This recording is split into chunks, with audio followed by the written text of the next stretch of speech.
अस्सलाम वालेकुम स्टूडेंट्स। आज हमने सेल्स सिस्टम से रिलेटेड दो पास्ट पेपर क्वेश्चंस की प्रैक्टिस करनी है। Before we start past papers आप लोगों को एक चीज़ का आइडिया होना चाहिए कि the best mode of payment is always the bank transfer. You can recommend this in your recommendations कि bank transfer best mode of payment होता है, क्योंकि आपको इससे पूरा पीछे ट्रेल का एविडेंस मौजूद होता है। सिमिलरली अगर आप चेक के थ्रू पेमेंट कर रहे हैं तो चेक के थ्रू पेमेंट करना, अगर वो अकाउंट पेई ओनली वाला है तो वो सिक्योर है, वो बेटर है। अगर चेक के through in the form of cash payment होनी है तो that is worse mode of payment. And similarly ना आप चेक के थ्रू कर रहे हो ना बैंक ट्रांसफर कर रहे हो तो वैसे ही कैश पकड़ाना हाथ में, क्योंकि उसका कोई एविडेंस नहीं रहता, कोई ट्रेल नहीं रहती, तो that is always the worst mode of payment. हम जो क्वेश्चन कर रहे हैं अभी सेल्स सिस्टम से related, that is about deficiencies and recommendations. As you have seen that before every type of question we always do exam technique, जैसे हमने planning में किया, जैसे हमने कोड ऑफ एथिक्स में किया। आज हम जब इंटरनल कंट्रोल्स के चैप्टर पे हैं तो हमने इनके सारे टाइप्स ऑफ क्वेश्चंस के लिए आपको एग्जाम टेक्निक याद रखनी है। बेस्ट पार्ट इज कि आपको किसी और क्वेश्चन में आइडेंटिफिकेशन के कोई मार्क्स नहीं मिलते। जब आप कॉपी पेस्ट करके लिखते हैं उसके आपको कोई मार्क्स नहीं मिलते। That was only for the perspective to the examiner, but this is the first question कि आप क्वेश्चन में जहां आप डेफिशिएंसी आइडेंटिफाई करेंगे और उसको कॉपी पेस्ट करेंगे अपनी आंसर स्क्रीन के ऊपर, तो उसका आपको 0.5 मार्क मिलेगा। आपने डेफिशिएंसी तो आइडेंटिफाई करके कॉपी पेस्ट कर दी। Now you have to explain कि why are you calling it a deficiency. ठीक है, what is the problem in here, what is the consequence here. ठीक है, उसे हम डेफिशिएंसी क्यों कह रहे हैं, ठीक है, उसको एक्सप्लेन करने का फर्दर 0.5 मार्क, सो 1 मार्क पर deficiency for identifying and explaining. Then जो आपने रिकमेंडेशन लिखनी है, जिसके लिए हमने सारे कंट्रोल्स को पढ़ा है ताकि हम रिकमेंडेशंस दे सकें, तो रिकमेंडेशन में यू हैव टू कंसीडर कि आप क्या रिकमेंड कर रहे हैं, प्रॉब्लम को, यानी ये डेफिशिएंसी जो मसला था इसको हल कैसे करना है, how should you do it and who should do it. ठीक है, तो ये तीन चीजें कि क्या करना है, क्या किया जाए, कैसे किया जाए और कौन करेगा, इन तीनों चीजों की मिला के आप रिकमेंडेशन बनाएंगे and that is for 1 mark पर recommendation. So 2 marks per deficiency. We are starting a question of September 2016 Heraklion के नाम से। Let's see what's the question. Okay. हम सबसे पहले इस क्वेश्चन की रिक्वायरमेंट को देखते हैं कि रिक्वायरमेंट क्या है। The first requirement is describe 2 methods for documenting the sales system and for each explain one advantage and one disadvantage of using this method. So तीन आपने दोनों के लिखने हैं, सॉरी 2 मेथड्स लिखने हैं, 1 advantage 1 disadvantage, 1 advantage and 1 disadvantage, 6 marks के। ठीक है, सो ये वही क्वेश्चन है जिसमें मैंने आपको नैरेटिव्स, क्वेश्चनर्स, फ्लो चार्ट्स, ये तीनों चीजें डॉक्यूमेंटेशन के मेथड्स बताए थे and that was for learning part. आप इसका आंसर रीड करेंगे, इसे लर्न करेंगे, that is for your own reading. ठीक है, आपने इसको खुद रीड करना है एंड लर्न करना है। Let's see the second requirement. वो कह रहे हैं identify and explain 7 deficiencies in the sales system of Heraklion Company and provide a recommendation to address each of these deficiencies for 14 marks. तो 7 deficiencies के 14 marks हैं, it means per deficiency there are 2 marks, 1 for identifying and explaining and 1 for recommendation. ठीक है, so let's start from the sales system. हम question पढ़ेंगे and मैं साथ साथ आपको बताऊंगी, but again you have to remember कि इस क्वेश्चन का आंसर भी आपका एक तो टेबल फॉर्मेट में होगा, 2 कॉलम्स टेबल, 7 डेफिशिएंसीज पूछी हैं तो आप 8 रोज बनाएंगे, first row for heading of deficiencies and recommendation, and then जैसे जैसे आप आइडेंटिफाई करते जाएंगे, just copy paste the words from the lines from the question paper onto your answer screen. That would be for 0.5 mark. In the next step आप उसको explain करते जाओ और जहां क्वेश्चन दोबारा देखने की जरूरत है वहां जरूर देखो एंड देन आप उसकी रिकमेंडेशंस लिखें। अभी let's see how will we do it. So Heraklion Company is a manufacturer of footballs and is a new audit client for your firm. You are an audit supervisor of Spinalonga and Company, and are currently preparing for the forthcoming interim and final audit for the year ending 31st October 2026. You are required document and access to document and assess the sales system. So हमें documentation की भी है और assess करना है, हमें test करना है. Recommend करेंगे control improvements to deal with the specific fraud issue as well as undertake substantive testing of revenue. Substantive testing ये भी हमारा next chapter है, अभी हमने cover नहीं किया. So we are just doing the relevant part. So sales ordering, good dispatching and invoicing किस तरह से उनका ये फ्लो ऑफ इंफॉर्मेशन है वो हमें बताने लगे हैं. हेराक्लियन company sells footballs to a range of large and small sports equipment retailers in several countries.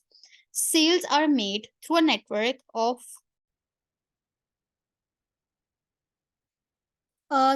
sales staff employed by Heraklion company, but new customer leads are generated through a third party company. Okay. Sales staff are responsible for assessing new customers' creditworthiness and proposing a credit limit, which is then authorized by the sales director. ध्यान से मुझे बताएं, मैंने आपको बताया था कि वो आपको इस तरह से बताएगी कि sales staff credit worthiness check करिए और क्रेडिट लिमिट प्रपोज करिए. There is a clear deficiency in the design of the system. मुझे यहाँ मसला है, मुझे इस पार्ट से मसला नहीं है. दिस पार्ट कि ये ऑथराइज करता है सेल्स डायरेक्टर, ये अच्छी बात है, लेकिन मुझे इससे मसला है कि सेल्स स्टाफ के पास तो रिक्वायर्ड एक्सपर्टीज, रिक्वायर्ड नॉलेज ही नहीं है. वो किस तरह से नए कस्टमर्स की क्रेडिट वर्दीनेस को चेक कर सकते हैं, असेस कर सकते हैं और क्रेडिट लिमिट प्रपोज कर सकते हैं. सो this is deficiency. I will copy paste this line कि सेल्स स्टाफ रिस्पॉन्सिबल है इस चीज का, और मैं इसको अपनी आंसर स्क्रीन के ऊपर ले जाऊंगी. So what will I do exactly is कि आप अपनी आंसर स्क्रीन पे गए. I am going on answer. आपने सबसे पहले लिखा, कॉपी पेस्ट कर दिया कि new customers credit worthiness is assessed by sales person who sets the credit limit which is authorized by the sales director. मसला ये है कि ओके बेसिकली उनके पास रिक्वायर्ड स्किल्स नहीं है. So they may made sales to poor credit risk customers. अच्छा, एक और चीज, आगे हम जरा पैराग्राफ पढ़ लेते हैं ताकि हम इसको लिंक कर सकें. Let's read the paragraph. Okay. The sales staff have monthly sales targets and are able to use their discretion in granting sales discount up to a maximum of 10%. Then they record any discount granted in the customer master data file. बच्चों, अगर वो sales staff को targets भी दिए हुए हैं, साथ में वो कस्टमर की लिमिट्स भी सेट करें हैं, वर्दीनेस भी चेक करें हैं, मुझे बताओ अपने टारगेट्स को मीट करने के लिए क्या वो बॉदर करेंगे कि क्रेडिट वर्दीनेस को सही तरीके से चेक करें या क्रेडिट लिमिट सही तरीके से प्रपोज करें? वो तो बहुत ज्यादा सेल्स कर देंगे सिर्फ अपने टारगेट्स को पूरा करने के लिए. जिसकी वजह से होगा क्या, जिसकी वजह से बिजनेस सेल कर सकता है एक ऐसे कस्टमर को जो कि एक पुअर क्रेडिट रिस्क का है और उसकी वजह से बैड डेट आ सकते हैं. ठीक है. सो ये एक क्लियर डेफिशिएंसी है. How will you explain it? सबसे पहले आप यहाँ पे इस फर्स्ट पैराग्राफ में देयर आर 3 डेफिशिएंसीज. पहली डेफिशिएंसी कि सेल्स स्टाफ रिस्पॉन्सिबल है for assessing customers credit worthiness, new customers credit worthiness and propose correct credit limit. I will write के they have their own sales target as well, and also they are not competent enough to check the credit worthiness, so they may made sale to a poor credit risk customer. Okay, जिसकी वजह से full stop. और ये आपने अपनी deficiency को explain कर दिया, जिसकी वजह से बिजनेस की लॉस ऑफ गुडविल, रेप्यूट खराब हो जाएगी. ठीक है, और कस्टमर की भी लॉस ऑफ गुडविल में चला जाएगा. मेरी रिकमेंडेशन क्या है? मेरी रिकमेंडेशन ये है कि ये जो आप क्रेडिट वर्दीनेस असेस करवा रहे हो और क्रेडिट लिमिट प्रपोज करा रहे हो, that should be done by अब अच्छा, व्हाट, हु एंड हाउ, ये तीनों चीजों को याद रखना है. क्या करना है? क्रेडिट वर्दीनेस चेक करवानी है by some credit rating agency. कौन करेगा? They may set up a credit controller in the business. And how they should do it? They may make customers, यानी कि वो क्या कर सकते हैं? They may ask customers to complete credit worthiness एक फॉर्म उनसे कंप्लीट करवाएं और उसके अकॉर्डिंगली क्रेडिट कंट्रोलर को क्रेडिट लिमिट प्रपोज भी करनी चाहिए और क्रेडिट वर्दीनेस चेक भी करनी चाहिए. This is my recommendation. इस तरीके से आप करेंगे। मेरा मसला क्या था यहाँ पे कि आपने आइडेंटिफिकेशन में पहले कॉपी पेस्ट कर दिया, आपने कॉपी पेस्ट जैसे ही किया आपको 0.5 मार्क मिल गया। देन आपने एक्सप्लेन किया कि इसकी वजह से सेल हो सकती है टू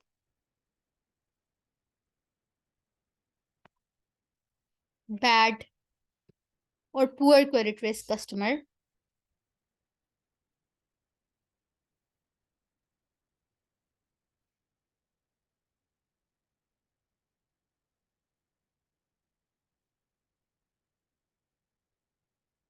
ऑलराइट, और हमारी रिकमेंडेशन क्या है?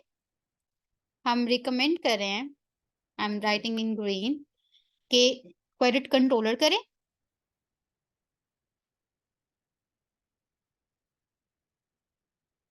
ठीक है, यहाँ हम इसको यहाँ पे लिख लेते हैं किस तरह से कि credit controller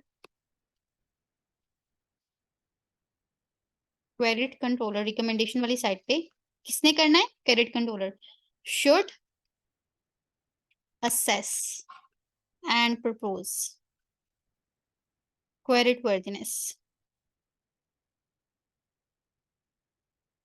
and credit limit respectively after he asks customer, and this is the answer of how to complete credit worthiness forms. So कुछ फॉर्म्स में क्वेश्चंस वगैरह उसने लिखे होंगे, वो कस्टमर से कंप्लीट कराएगा, उसके बाद वो क्रेडिट वर्दिनेस भी चेक कर लेगा, क्रेडिट लिमिट भी प्रपोज करके दे देगा, बिकॉज उसके पास इनफ एक्सपर्टीज नॉलेज वगैरह है। ये पॉइंट भी आप ऐड ऑन कर सकते हैं। हमारा हमारे 2 मार्क्स फॉर पर डेफिशिएंसी इज कंप्लीट। दूसरा मसला क्या है? ओके, ये बड़ा मसला है कि वो यहाँ पे कह रहे हैं कि द सेल्स स्टाफ है मंथली सेल्स टारगेट्स, इतना तो ठीक है, and are able to use their discretion in granting sales discount up to maximum of 10%। यानी अपनी मर्जी से उनका जहां दिल चाहे जिस मर्जी को वो 10% तक डिस्काउंट ग्रांट कर सकते हैं, और इस डिस्काउंट को कोई ऑथराइज नहीं कर रहा। This is a clear deficiency. इसकी वजह से फेक डिस्काउंट्स या अनऑथराइज्ड डिस्काउंट्स की वजह से आपके पास होगा क्या?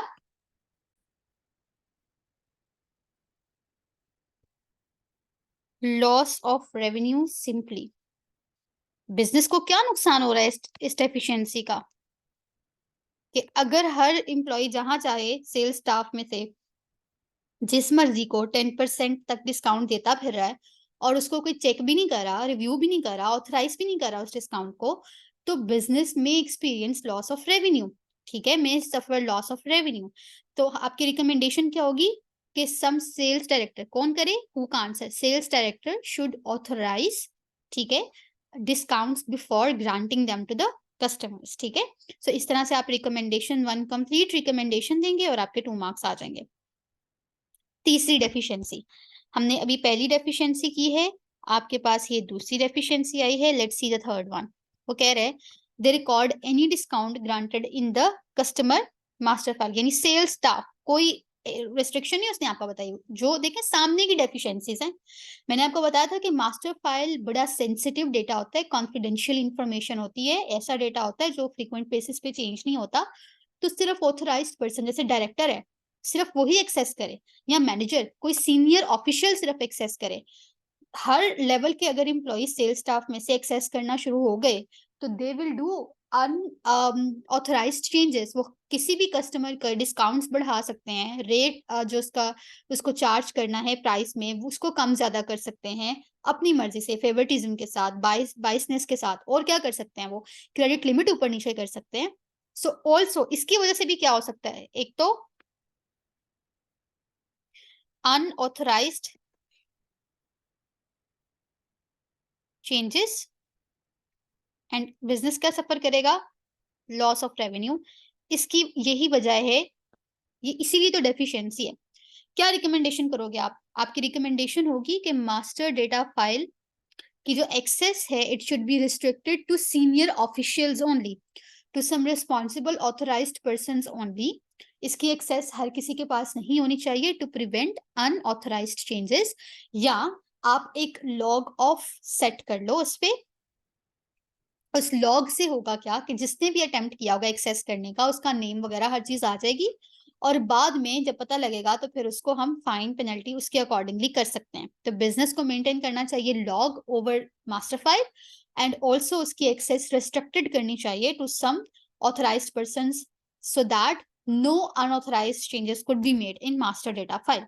3 डेफिशिएंसीज तो आपके पहले पैराग्राफ से ही कवर हो गई हैं। Let's see the next one. वो कह रहा है सेल्स स्टाफ विजिट करता है कस्टमर की साइट्स को personally and orders are completed using a 2-part printed order form. One copy is left with the customer and the other copy is retained by the salesperson. The sales order number is based on the salesperson's own identification number. क्या identify कर रहे हो आप? हमने पढ़ा था कि sales orders should be sequentially pre numbered. यहाँ पे क्या है? They are based on sales person own identification number. अच्छा, तो क्या ये सीक्वेंशियली प्री नंबर्ड है? नो। अच्छा, अगर वो उन सेल पर्सन के आइडेंटिफिकेशन नंबर से लिंक्ड है तो आईडी नंबर हो सकता है कि डुप्लीकेट भी हो रहे हो, तो जिसकी वजह से ये यूनिक या सीक्वेंशियली प्री नंबर्ड रहेंगे ही नहीं। डेफिशिएंसी क्या आएगी? अगर कोई सेल्स ऑर्डर मिस हो जाता है तो they will not be able to track that missed sales order. पहली बात। दूसरी बात, हम सीक्वेंस चेक नहीं परफॉर्म कर सकेंगे कि क्या ये सेल्स ऑर्डर जो प्लेस किए गए हैं ये डिस्पैचिंग की फेस पे भी चले गए या नहीं चले गए। ठीक है, तो इन 2 वजूहात की बेसिस पे this is clearly a deficiency. आप इसकी रिकमेंडेशन क्या देंगे? इसकी रिकमेंडेशन होनी चाहिए सिंपल। आपके माइंड में क्या आता है कि sales order should be sequentially pre numbered instead of linking it with person's own identification number, so that sequence check could be performed to make sure that sales orders are moved forward to the goods dispatch. या आप इसको लिख सकते हैं इस तरह से कि goods dispatch notes are raised against the sales orders placed. ये था आपका नंबर 4। सो हमने अभी 4 डेफिशिएंसीज किए, 3 मोर। हालांकि इसमें और भी बहुत सारी हैं। You will read the standard answer and you will see the technique examiner is using, और जितनी ज्यादा प्रैक्टिस करेंगे उतना ज्यादा बेहतर होगा। और and these are the types of question जिसमें बच्चे बहुत ज्यादा फंसते हैं। हालांकि ये सबसे आसान है, ठीक है, और शायद इसे फॉर ग्रांटेड ले लेते हैं, प्रैक्टिस नहीं करते। This is poor performing chapter, please बच्चों इस पे फोकस के साथ करिएगा। Then वो कहता है the company markets itself on being able to dispatch all orders within 3 working days. Once the order is taken, the salesperson emails the finance department and warehouse dispatch team with the customer ID and the sales order details, and from this a pick list is generated. Sequentially numbered goods dispatch notes are completed and filed in the warehouse. How many deficiencies here? 2 deficiencies. किस तरह से? एक तो sales person जो order है उसको email कर रहा है फाइनेंस डिपार्टमेंट को और वेयरहाउस डिस्पैच टीम को। भाई अगर ईमेल करने में उसने कोई इनकरेक्ट ईमेल टाइप कर दी या उसमें उससे कहीं गलती हो गई, जो ऑर्डर था एग्जैक्टली वो ना रहा, तो क्या होगा? लॉस ऑफ कस्टमर गुडविल हो जाएगी। आप कस्टमर को एग्जैक्ट जो उसने प्लेस किया था कुछ और पहुंचा रहे हो, तो कस्टमर तो अगली दफा आपके पास नहीं आने लगा, जिसकी वजह से बिजनेस के पास लॉस ऑफ रेवेन्यू होगा clearly in the future. So instead of emailing to the finance department and warehouse dispatch team, उसको उसकी कॉपी ही सेंड कर देनी चाहिए। तो एक तो डेफिशिएंसी ये है, ठीक है। उसकी रिकमेंडेशन आप इस तरह से लिखेंगे कि ईमेल नहीं करनी चाहिए सेल्स पर्सन को, they should send a copy to the finance department and warehouse dispatch team on the point when sales order is placed, ठीक है, सो दैट एग्जैक्ट डिटेल्स उसके पास चली जाए और कोई गलती की गुंजाइश ना रहे, ठीक है। एंड नंबर 2, ठीक है, अच्छी बात है, दिस इज अ स्ट्रेंथ के sequentially pre numbered goods dispatch note है, लेकिन ये सिर्फ वेयरहाउस वाले अपने पास रख रहे हैं, भैया अकाउंट्स डिपार्टमेंट को नहीं भेजना।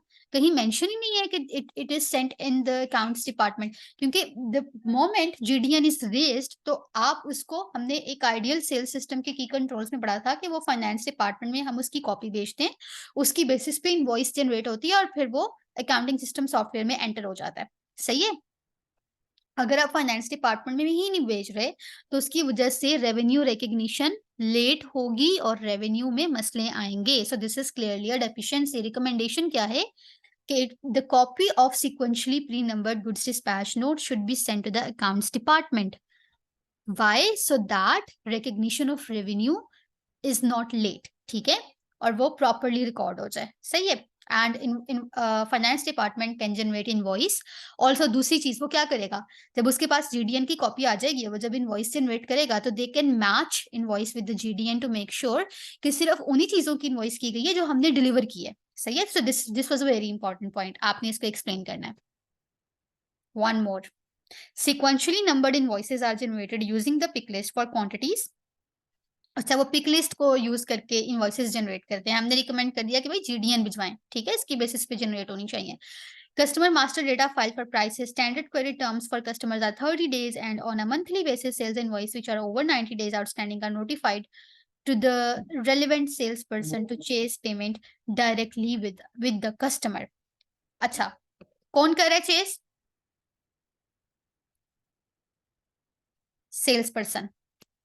मुझे बताएं, सेल्स पर्सन का टारगेट क्या है?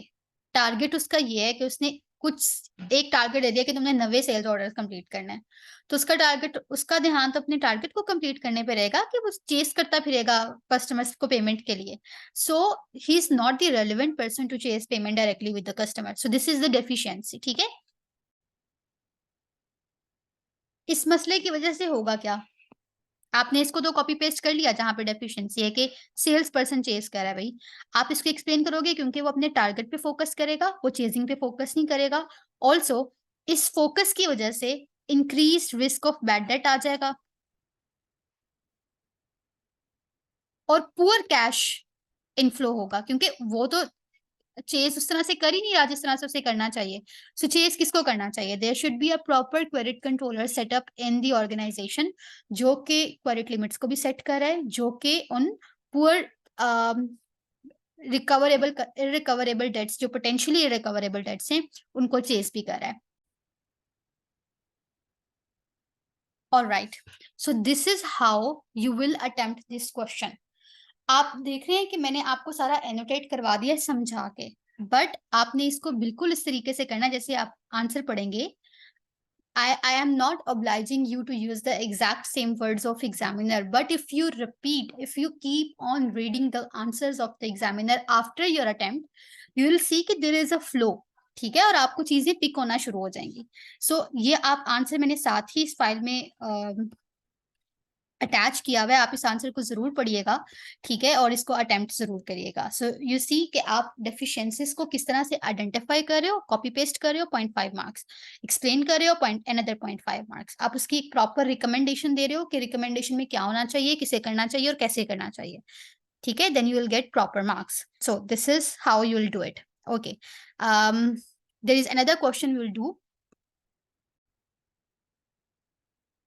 Okay, the next question is September December 2021 का सेल्स सिस्टम से रिलेटेड. अच्छा, अब इन दोनों क्वेश्चंस में सिर्फ उसने सेल्स सिस्टम, पहले वाले क्वेश्चन में तो सेल्स एंड पेरोल था, लेकिन हमने सेल्स सिस्टम से रिलेटेड किया क्योंकि अभी हम सिर्फ सेल्स सिस्टम पढ़ चुके हैं. इन माय सेकंड क्वेश्चन आपको पता होना चाहिए कि वो एट अ टाइम काफी सारे सिस्टम्स को मिला के फिर डेफिशिएंसीज एंड रिकमेंडेशंस पूछती है या कोई भी क्वेश्चन पूछती है. सो पहले ही होता था कि सिर्फ एक ही सिस्टम से पूछ लिया तो भी दफा स्टूडेंट्स एक्सपेक्ट करते थे कि अच्छा अब सेल्स में से नहीं, अब परचेजेस में से आएगा. तो अब वो ऐसा नहीं करती, अब वो मिला के पूछती है. बहरहाल अभी हम सिर्फ सेल्स सिस्टम किया है तो हम इससे रिलेटेड डेफिशिएंसीज ढूंढेंगे. So let's read the scenario. This scenario relates to 2 requirements. Let's read first 2 requirements. कौन कौन सी हैं? Describe the limitations of internal control. ये आप लोग खुद रीड करेंगे फॉर 4 मार्क्स एंड लर्न करेंगे. Write 4 exact points multiplied by 1.8. इतना टाइम आपने लेना है. In B part, she is asking you to identify and explain 8 deficiencies in Pomeranian's internal control system and provide a control recommendation to address each of these deficiencies for 16 marks. 8 deficiency for 1 mark for identifying and explaining, 2nd mark for recommendation. क्योंकि सिर्फ sales system नहीं है, purchases and inventory में से भी, non current asset में से भी और सेल्स में, इन तीनों में से आपने टोटल 8 फाइंड आउट करनी है. It's very easy. बट अभी हम सिर्फ सेल्स सिस्टम कर रहे हैं तो I will ask you to identify 4 deficiencies from the sales system, you can. All right, let's read the requirement for sales. Okay. It is 1st July 2005. Pomeranian Company is a manufacturer of fizzy drinks and operates across the country. The company का year end है 30th September 2005. You are an audit supervisor with Poodle and Company and you are reviewing extracts from the internal control documentation in preparation for the forthcoming audit. Okay. Sales, यहाँ से हमारा relevant part start होता है. All new customers of Pomeranian Company are required to pass suitable credit checks. बिल्कुल ठीक है, strength है, अच्छी बात है, लेकिन हमें deficiency के लिए कहा गया है, तो हम उस लाइन को copy paste करेंगे जिसमें deficiency होगी. Upon passing the credit check, customers are set up in the receivable ledger master file and the credit limit is set by the sales director, जो कि बहुत अच्छी बात है. Sales director is a very senior person. He can set the credit limit. He can have access to the customer's master file. It's okay. This is strength, not a weakness. The credit limits are only then changed when a customer requests an increase. यहाँ पे मसला है. वो कह रहे हैं कि director सिर्फ और सिर्फ तब क्रेडिट लिमिट्स को चेंज करता है जब एक कस्टमर रिक्वेस्ट करे कि उसकी क्रेडिट लिमिट को इंक्रीज कर दिया जाए. मुझे बताएं इसका मतलब क्या हुआ, डेफिशिएंसी क्या है? इसका मतलब क्या है कि अगर क्रेडिट लिमिट को सिर्फ तब चेंज करना है जब कस्टमर रिक्वेस्ट करेगा कि मेरी इंक्रीज कर दो, इट डज मीन दैट कि क्रेडिट लिमिट को रेगुलरली रिव्यू नहीं किया जाता. If it is not regularly reviewed, हमने पढ़ा था कि कंट्रोल होना चाहिए कि इसे रेगुलरली रिव्यू करना चाहिए so that we can find out वो कस्टमर्स जिनकी हमें क्रेडिट लिमिट बढ़ानी चाहिए उसकी बढ़ा दें और जिनकी हमें कम करनी चाहिए. अगर हम रिव्यू नहीं करेंगे तो हो सकता है कि हम सेल उन कस्टमर्स को करते जाएं जो कि जिनकी लिमिट हाई है लेकिन उनकी हाई नहीं होनी चाहिए थी because of their pattern of payment. ठीक है कि हमने इनिशियली हाई रखी हुई है लेकिन उनका ट्रेंड ये शो कर रहा है कि इनकी तो लिमिट हमें कम कर देनी चाहिए, ये तो अच्छे पे ही नहीं कर रहे हैं. ठीक है, टाइमली बेसिस पे. So limit could be too high और टू लो. सो अगर हम रिव्यू नहीं करेंगे तो इसकी वजह से लॉस ऑफ रेवेन्यू होगा टू द बिजनेस. रिकमेंडेशन क्या होनी चाहिए कि सेल्स डायरेक्टर ही रिव्यू भी करे, उसको रेगुलरली रिव्यू करे सो दैट अगर क्रेडिट लिमिट चेंज करनी है कस्टमर्स की तो वो टाइमली बेसिस पे हो जाए. मूविंग नेक्स्ट, 4 हमने करनी है, इसमें से एक था. Customer orders are processed by Pomeranian Company's sales ordering department and goods are dispatched from one of the company's warehouse. Okay. Sequentially numbered multi-part goods dispatch notes are completed and a copy is filed in the warehouse when the goods are dispatched. Copies of the GDN are sent to the sales ordering department and the finance department on a weekly basis. बच्चों मसला यहाँ पे weekly basis, अगर आप एक हफ्ते की सारी GDNs एक हफ्ते बाद सेंड कर रहे हो तो उसकी वजह से आप तो एक तो क्या होगा, जो आप इनवॉइस रेस करते हो वो आप लेट रेस करोगे और उसकी वजह से एंट्री भी लेट होगी और रिकग्निशन ऑफ रेवेन्यू में भी मसले आएंगे. सही है. सो रिकमेंडेशन शुड बी कि आपको प्रॉम्प्ट बेसिस पे on the real time basis GDN की कॉपीज को शेयर करना चाहिए with the finance department because at the point when goods are dispatched उसी मोमेंट पे इनवॉइस रेज होनी चाहिए ना, ताकि उसको प्रॉपर्ली टाइमली बेसिस पे इनवॉइस को मैच भी किया जा सके जीडीएन के साथ. Not on weekly basis, it should be on more regular basis, for example daily basis. Also because they are sequentially pre numbered, ये जो कि अच्छी बात है, तो आप सीक्वेंस चेक भी परफॉर्म कर सकते हो to identify any missing goods dispatch note. Moving next, Pomeranian Company's credit controller is currently on maternity leave for 6 months and no one has taken over her duties. As part of the month-end procedures, a clerk reconciles the receivable ledger control account to the receivable ledger and the reconciliations are only reviewed by the financial controller if there are any unreconciled differences. क्या मसला है? 2 मसले हैं. पहला मसला ये है कि वो मैटरनिटी लीव पे है और किसी ने भी उसके रोल को टेकअप नहीं किया.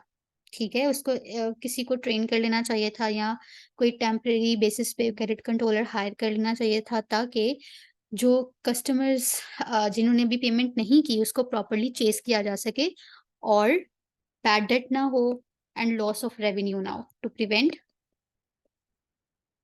बैड डेट और लॉस ऑफ रेवेन्यू। तो आप इसकी रिकमेंडेशन क्या करेंगे कि another employee should be trained for that role so that इस डेफिशिएंसी से बचा जा सके। Fourth one and the last one is कि क्लर्क रिकंसाइल कर रहा है कंट्रोल अकाउंट को विद रिसीवेबल लेजर और इसको रिव्यू करता है फाइनेंशियल कंट्रोलर, लेकिन रिव्यू कब करता है? Only when there are unreconciled differences. मुझे यहाँ पे मसला है। देखें, अगर वो रिकंसाइल कर भी जाए, कैन यू बी श्योर कि इसमें एरर्स नहीं होंगे? हमने अकाउंटिंग पढ़ी है ना, वी नो कि जब रिकंसिलिएशन कंप्लीट भी हो जाए, इक्वल भी हो जाए, तब भी there could be some errors, for example compensating errors जो एक दूसरे को कैंसिल आउट कर देते हैं। ठीक है, सो reconciliation should be reviewed not only if there are unreconciled differences, बल्कि हमेशा जब जब बनाई जाए तब तक उसका रिव्यू करना चाहिए so that errors are resolved on timely basis। ठीक है, तो आप इसकी रिकमेंडेशन देंगे कि it should be reviewed on regular basis so that errors को आप क्विकली आइडेंटिफाई कर लो और रिजॉल्व कर लो। That was it. These are two questions. I'll upload answers जो कि relevant हैं इनसे, आप इनको read करेंगे, practice करेंगे, and also I'll upload some practice questions for you to practice, and please also do read answers. Thank you so much. See you in the next class. Allah Hafiz.